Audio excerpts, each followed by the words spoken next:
अस्सलाम वालेकुम गाइस, कैसे हैं आप सब। उम्मीद करती हूँ आप सब ठीक होंगे। मैं भी अल्लाह का शुक्र है आप सबकी दुआओं से बिल्कुल ठीक हूँ और मज़े में हूँ। आज के व्लॉग स्टार्ट है यूजुअल मैं अपने ब्रेकफास्ट से कर रही हूँ और आज फ्राइडे है तो फ्राइडे को थोड़ा सा हमारा ब्रेकफास्ट लेट हो जाता है। आज खमीरे पराठे थे और साथ में स्ट्रॉन्ग आई थी, बहुत मज़े का कम्बिनेशन था। और आज मैं आपके साथ अपने फ्राइडे की रूटीन शेयर करूँगी कि मैं फ्राइडे को क्या करती हूँ। और मैं हर फ्राइडे को तकरीबन 20 टू 25 मिनट्स की डेली क्लीनिंग करती हूँ। सैटरडे या थर्सडे को मैं सारी डीप क्लीनिंग कर लेती हूँ, फिर इसलिए मुझे फ्राइडे को इतनी मेहनत नहीं करनी पड़ती। तो बेडशीट चेंज की थी और उसके अलावा फिर थोड़ी बहुत जो झाड़ू पोछा करना था वो मैंने किया है। तो ये साइड पे हम लोगों का एक बेड का छत था तो वो हमने स्प्रे किया। इधर इतनी ज़्यादा बेड्स थी तो सोचा इधर स्प्रे कर लेते हैं, ये ना हो कि बच्चों को काट वगैरह लें। और कल ये जो मैंने चादर एक वॉश की थी, ये बेडशीट की थी, ये बहुत बड़ी थी और हैवी थी तो मैंने इसे बाहर टेरेस पे हैंग कर लिया है। और साथ में वॉशरूम धो रही थी क्योंकि वॉशरूम में डेली बेसिस पे डीप क्लीनिंग करती हूँ। मैं कहती हूँ वॉशरूम बिल्कुल चमकता रहा है, जिस तरह बर्तन चमकते हैं इस तरह वॉशरूम भी चमकता रहा है। तो एक किचन और एक वॉशरूम मैं कहती हूँ बस ये घर की दोनों चीज़ें बिल्कुल अच्छी साफ़ सुथरी होनी चाहिए। और अब ये डब फिल कर रही हूँ, इससे मैंने लाउंज धोना था तो ये भी माशाल्लाह साफ़ सुथरा हो गया। जब घर चमक रहा होता है ना, इतना सच्ची बात इतनी वो दिली सेटिस्फेक्शन होती है कि चले जी घर साफ़ सुथरा हो गया। अब नमाज की भी तैयारी करनी थी और सोचा इससे पहले बच्चों को कुछ खाने के लिए दे देती हूँ। और साथ में आज बनाने थे कचालू हस्बैंड की फरमाइश पे, और कचालू मैंने काट के पानी में भिगो दिए थे और थोड़ा सा नमक भी ऐड कर दिए थे क्योंकि वो जो चिपचिपाहट सी होती है, वो लेस सी होती है, वो फिर ख़त्म हो जाती है। बास लोग ऐसे करते हैं कि कचालू को भी फ्राई करते हैं भिंडियों की तरह, लेकिन मैं इतनी इस तरह नहीं करती। ऑयल ज़ाया या मतलब ऑयली चीज़ों से मैं थोड़ा परहेज़ करती हूँ। और आप ऑयल गर्म कर रही हूँ, उसमें से मैं सारे जो मसाले थे, जो भी मैंने इंग्रेडिएंट्स ऐड किया वो मैंने ग्राइंड किए हैं क्योंकि मैं यूजुअली ग्राइंड करके मसाले डालती हूँ। इससे जो ग्रेवी होती है ना उसके ऊपर वो जो प्याज या टमाटर डालो ना तो वो ऊपर से आते नहीं है, मतलब वो एक होता है ना हेल्दी सा स्ट्रॉन्ग सा शोरबा, वो नहीं होता। तो अब ये मसाला भूनूंगी अच्छे से और उसके बाद मैं इस पर कचालू ऐड कर दूंगी।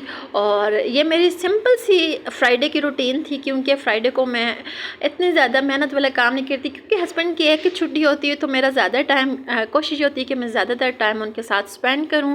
और बच्चे माशाल्लाह बहुत खुश होते हैं क्योंकि पूरा दिन माओं के मुँह देखते रहते हैं, या फिर एक दिन होता है फादर के साथ टाइम स्पेंड करने को मिलता है तो वो भी आज बहुत ज़्यादा खुश थे। उनका फ्राइडे का दिन ईद से कुछ कम नहीं होता क्योंकि मेरे पास इतना होते नहीं, फादर के साथ ज़्यादातर टाइम स्पेंड करते हैं। और मैं भी सारे जो दिन भर के काम होते हैं वो कर लेती हूँ कि चले जी कुछ फ्रीज़ करना होता है तो वो फटाफट फ्रीज़ कर लेती हूँ क्योंकि जो बेटा है वो माशाल्लाह बहुत नोटी है। तो ये माशाल्लाह से मेरे चालू हो गए थे रेडी। और अब मैं फटाफट नमाज़ की तैयारी करती हूँ क्योंकि जुम्मा है, मैं बहुत लेट रेडी हो गई थी। और नमाज़ के लिए मैं एक अलग रूम में आ गई थी क्योंकि बाहर सडनली आ गए थे मेहमान, तो उन्हें मैंने दूसरे रूम में बिठाया और इस रूम में मैं नमाज़ पढ़ी थी क्योंकि बच्चे सो चुके थे और मैं अब ज़िक्र वज़ाइफ भी कर रही थी। गेस्ट जो थे वो हस्बैंड के फ्रेंड आए हुए थे तो फिर मैंने उन्हें साथ वाले रूम में बिठाया है और साथ में मैं हाथों के ऊपर तस्बीह पढ़ रही हूँ। और वज़ाइफ वगैरह मैं यूजुअली फ्राइडे को बहुत ज़्यादा करती हूँ। ज़्यादातर मेरी क्या कोशिश होती है कि दुरूद शरीफ पढ़ो। वैसे भी मेरी रूटीन आदत है कि मैं रूटीन वाइज भी दुरूद शरीफ बहुत ज़्यादा पढ़ती हूँ, लेकिन मेरी कोशिश ये होती है कि फ़्राइडे को तो मैं रूटीन से हट के भी ज़्यादा दुरूद शरीफ पढ़ लूँ। और माशाल्लाह आज मैंने ड्राइंग रूम थोड़ा सा डीप क्लीन किया था तो सोचा साथ में आपके साथ ये भी शेयर करते। तो मुझे अपना ड्राइंग रूम सीरियसली इतना अच्छा लगता है। मुझे आप लोगों के कमेंट्स भी आए थे कि आपका हमें ड्राइंग रूम और उसका फर्नीचर बहुत ज़्यादा अच्छा लगा है। तो thank you so much for watching me and loving me, supporting me. तो आप आगे भी इस तरह ही मुझे सपोर्ट करते रहिएगा और मैं इंशाल्लाह आपके लिए ऐसी अच्छी वीडियो बनाती रहूँगी।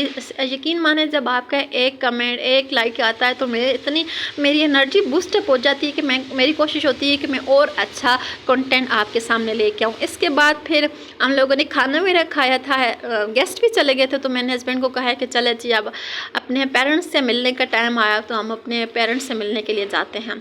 खैर मेरे पेरेंट्स की डेथ हो चुकी है और ये एरर यूनिवर्सिटी थी और ये मेरे जो गांव का एंट्रेंस है और ये गन्नों का खेत है और साथ में कचालियों के खेत है। तो पूरे गांव में तो हर इस तरह की ग्रीनरी नहीं है, मतलब जहाँ आबादी शुरू होती है उधर तो कोई नहीं, ये थोड़ा आबादी से हट के।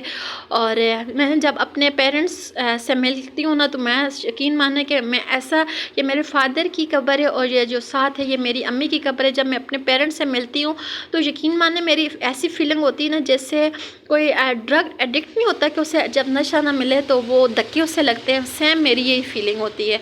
मुझे धक्के लगते हैं, मैं ऐसा लगती हूँ कि मुझे चक्कर आ रहे हैं। ये सामने जो है यहाँ, ये मेरा गांव है, ये फ्रंट पे सारी आबादी है।